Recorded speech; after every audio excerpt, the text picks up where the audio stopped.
முடியாது? 100% தேவனுடைய ராஜ்யத்தில் பிரவேசிக்கவே முடியாது. அப்ப எதுக்கு நம்ம கூடி ஆலயம் பண்ணி எல்லாத்துக்கும் பண்ணி அதை பண்ணி எதுக்கு இதெல்லாம்? பகை, பிரிவினை, இரண்டு இல்லைன்னு சொல்ல முடியுமா? எந்த சர்ச் ஆகட்டும், எந்த ஆலயமாகட்டும், அங்க 2 குரூப்ஸ் இருக்காங்க, 3 குரூப்ஸ் இருக்காங்க. ஒருவருக்கொருவர் பொறாமை இருக்காங்க, பகை இருக்குது, பிரிந்து இருக்கிறார்கள். அப்படியே இந்த ஆலயத்தில் ஒன்று கூடி இருக்கிறோம். இப்படிப்பட்டவர்களை செய்கிறவர்கள் தேவனுடைய ராஜ்யத்தில் பிரவேசிப்பதே இல்லை. அப்புறம் then what for we are gathering? இல்லையா? there is no meaning at all. there is no meaning. ஆலயத்துக்கு வந்து ஏதோ அந்த ஒரு மணி நேரம் உட்கார்ந்து 2 பாட்டு பாடிட்டு ஒரு காணிக்கை போட்டு போறதுனால எந்த விதமான பிரயோஜனம் இல்லை.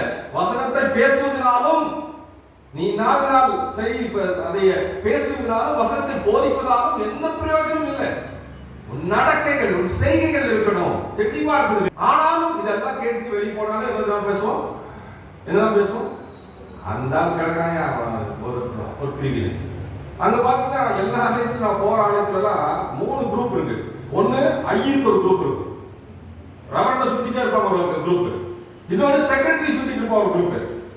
இன்னொன்னு எதிரி சார மாட்டான். இந்த 3 குரூப். ஆனா வேற சொல்லுது, சத்தி நான் சொல்லல. இந்த படிக்கும் போது நான் அழுதுட்டேன். அப்படியே ஒரு வாரம் ஆச்சு நான் எடுக்கிறதுக்கு. ஆனா அது பேசினா 1.5 மணி நேரம் ஆயிடும். அந்த சப்ஜெக்ட் என்ன ஆரம்பிக்கல. அழுதுட்டேன். ஆமா சாமி, நீங்க சொல்றது கரெக்டா சாமி, எல்லா சர்ச்சிலும் இப்படி இருக்காங்க சாமி, பிரிவினையோடு இருக்காங்க, ஏன்னு தெரியல, ஏன்னு தெரியல. தெளிவா சொல்லி இருக்குது. பிரிவினையும் பகையும் இருக்கிறவங்க எங்க போக முடியாதுங்க.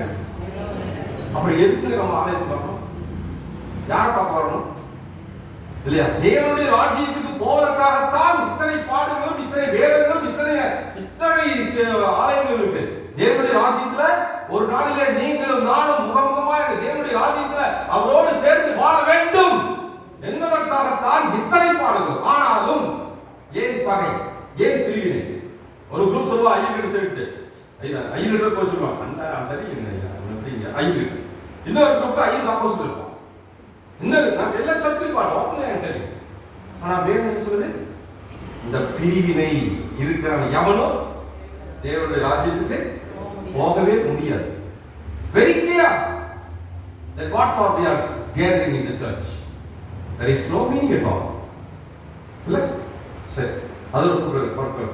அப்போ இதை நான் யோசிக்கும் போது இந்த பகை ஏன் வருது, இந்த பிரிவினை ஏன் வருது?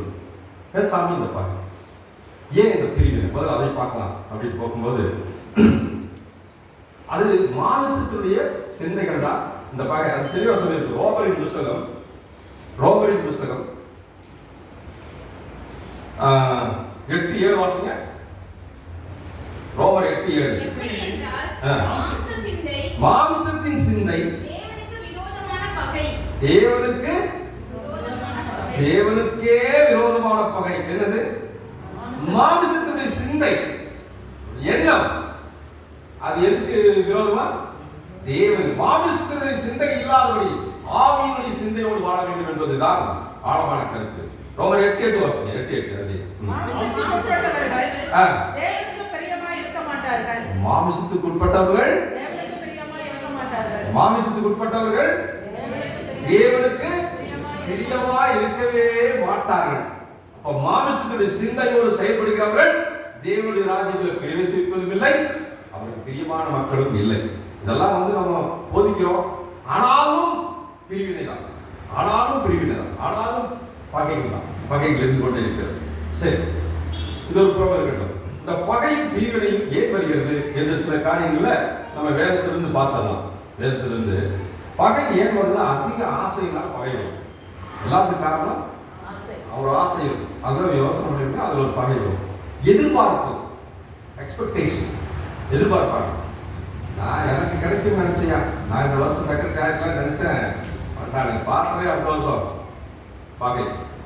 ஏதாவது எதிர்பார்ப்பு, வீட்டில் ஏதாவது எதிர்பார்ப்பது கிடைக்கிறது பகையாக மாறுகிறது. இதெல்லாம் வேதத்திலிருந்து நம்ம பார்க்க போறோம். அடுத்தது ஒருவருக்கு ஒரு பகை எதாவது வருதுன்னா, நான் நினைச்சது நடக்கணும் அப்படின்னு நினைப்பாங்க. அங்க நடக்காத போது, அது நிறைவேறாத போது பகை. அப்படிங்கிறதுனா பகைகள் நிறையாது.